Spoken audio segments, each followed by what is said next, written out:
everything is at this point, I believe everything that they're doing is against the Dutertes. And I'm sure they might be filing against another impeachment complaint against the VP. And again, maaaring itong isa ito sa magpapahina doon sa posisyon ng ating ikalawang pangulo. And I believe everything is being done within the context of the 2028 elections, and they are, like I said, they are not focused on what is the real problem. Rather, their focus still remains with the Dutertes. Sinampahan ng kaso, Prof, kaugnay doon sa September 21 rally. At kabilang narito si Congressman Kiko Barzaga, no? Inciting sa rebellion and sedition. Baka mauna pa pong makulong si Congressman kaysa dito sa mga corrupt, Prof.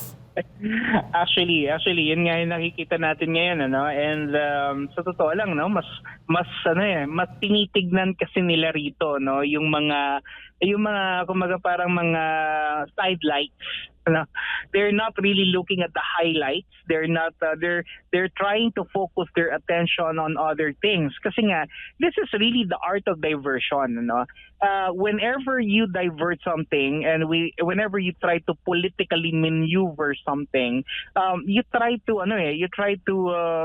veer away the attention of the public from what is supposed to be the issue at hand to something else, And sa kanila, nakikita nila rito parang two-bladed sword against Kiko Barzaga, Congressman Kiko Barzaga. One, pwede nilang pwedeng ito ay makapagpatahimik sa kanya, so they eliminate one very vocal enemy. Another thing is, it may send a strong signal to whoever will be going up against the government may actually suffer the same fate, So parang ganito yung mensahe na gusto nilang iparating. Pero ang point dito is hindi naman kailangan umabot sa ganito, At hindi naman siguro kinakailangan pa ng maging very vocal si Congressman Barzaga if President BBM is really doing his thing. Kung siya talaga ay seryoso sa kanyang krusada against corruption, then he is supposed to be doing what the people wants, Pero mukhang hindi niya gustong gawin yung gusto ng taong bayan kasi ang pinagagawa niya ay yung lamang ikakaprotekta ng kanyang mga kaalyado. And this is something that is very, very unfortunate for us, na magkaroon na nga tayo ng presidente na incompetent, na weak, And idagdag mo pa na pinagtatakpan niya yung kanyang mga kaalyado para dito sa napakalaking pera, na ninakaw sa ating kaban. So siguro okay na sana sa atin na weak, at incompetent, pero wag naman sana na hayaan niya na yung kanyang mga kaalyado magpasasa sa pera ng bayan.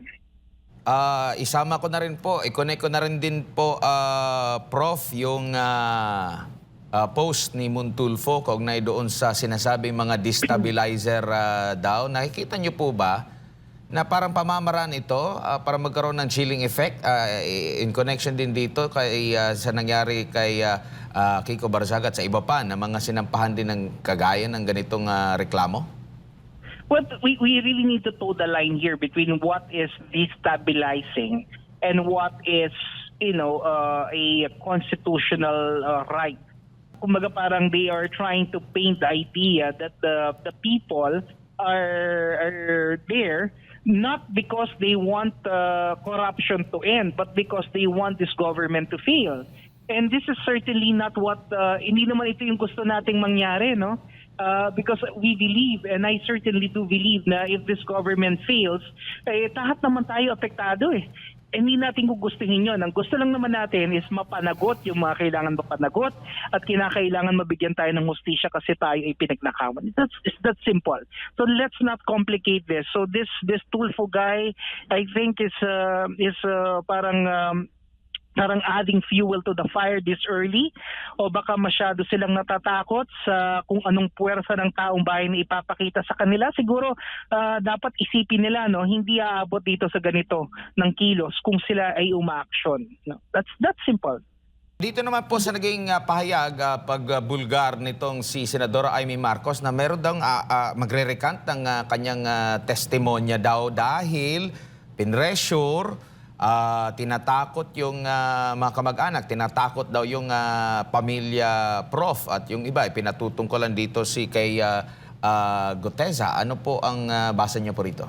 And then all of a sudden, bigla-biglang magbabago. And dito, magiging maliwanag talaga sa taong bayan that maybe there is this pressure, there is this insurmountable, sabihin na nating pananakot, no?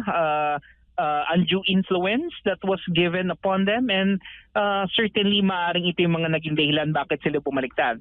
At the end of the day, yung optics nito at saka yung perception ng taong bayan ang titignan natin. How are the people, or how are we going to take this?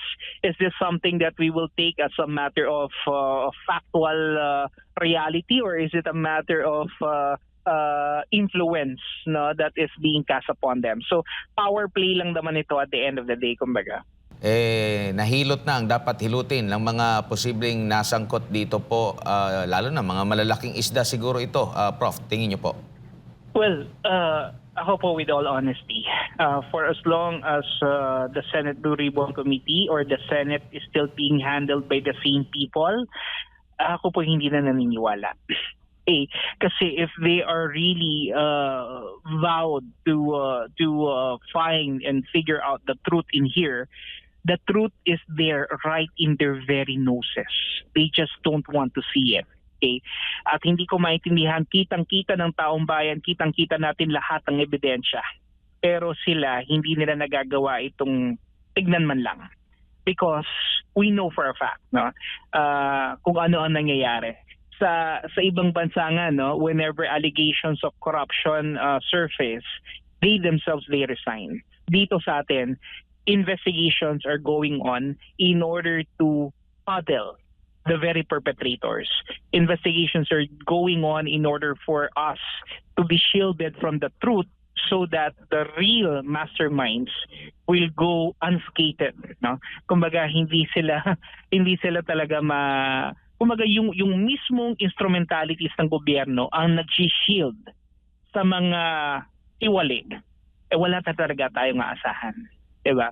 If it's the government with all its resources, with all its power and its might, and they're using it, no, to protect the very people who are supposed to be the enemies of accountability, ano pang aasahan natin? Ano? So, itong ating mga kababayan na nasalanta, namatay, talaga namang para na rin silang direktang pinatay nitong mga corrupt officials natin. Kasama syempre yung kanilang mga accomplices sa DPWH at yung mga iba pang mga tiwaling opisyal ng ating gobyerno.